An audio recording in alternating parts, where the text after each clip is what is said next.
The Saskatchewan Roughriders and Edmonton Elks will close out week 1 on Sunday, where the Elks are 3.5-point underdogs at home, where they haven't won in almost 3 years, or almost 4 years at this stage, almost 2 full seasons and a half.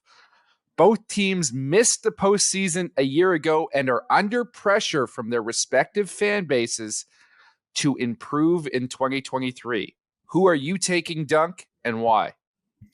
What's key to understand here is I believe from the odds makers, there's always going to be inflation to take the Riders as favorites. So I think there's built-in value based on that from Edmonton in this spot. And I go to that late season game last year at Mosaic Stadium. I was there in person where Taylor Cornelius and the Elks put a win together and Chris Jones's return to Regina since he left for the NFL.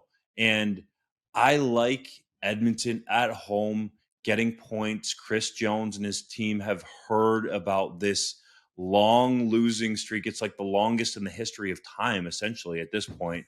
And I think they want to put it to bed, partly for that, and also to get some money for the next game, because there's this guaranteed win ticket out there where in one of the sections at Commonwealth Stadium, if you buy a ticket there and the Elks lose at home, you can keep coming back until they win. So I think the Elks have heard enough about it that they're going to go out and do something about it. And I think this line is inflated because of everybody being so excited about Trevor Harris going 4 for 4 for 72 yards and a touchdown in his lone preseason drive for the green and white. I actually really like the Rough Riders and the feel around this team heading into this season, but they need to prove it to us in a game. I think it's smart that they've upgraded the offensive line and they brought in Colin Kelly to try to boost the trenches as well. But I think the Elks are sick and tired about hearing about this home losing streak and are going to go out and do something about it, especially with this talented receiving core.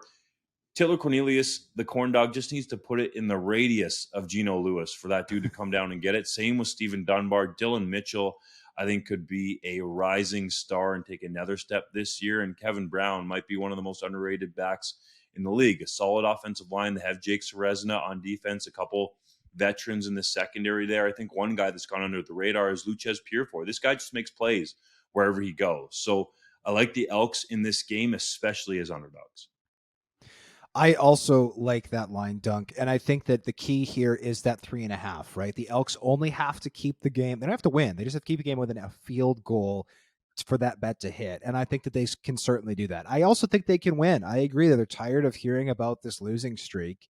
And the Riders, I am also a little bit higher on them coming out of that preseason game that I was, but it is just a preseason game after all. We'll have to see what happens when the bullets are flying for real. So to me, that is the prudent pick. I think I am going to pick the Riders to win straight up, but I do like the Elks at least at 3.5. If that line shrinks, I'd be tempted to put a little bit of money on the Riders, but we'll have to wait and see.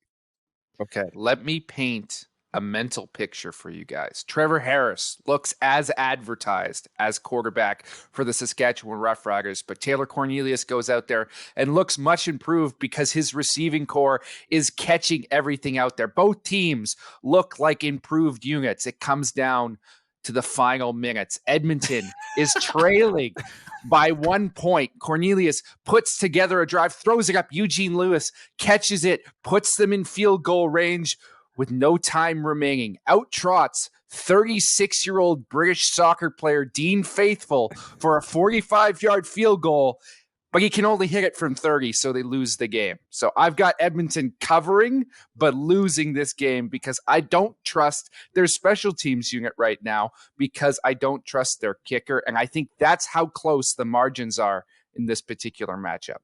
JC, the biggest fan of globals out there, doesn't trust the oldest global playing in the CFL right now. What gives, bro? It was 58% in 1 year of college football, and Chris Jones has said he doesn't trust him outside of 40 yards. How is that your starting field goal kicker? That's the most ridiculous thing I've ever heard, and I've been around the CFL for a lot of ridiculous things.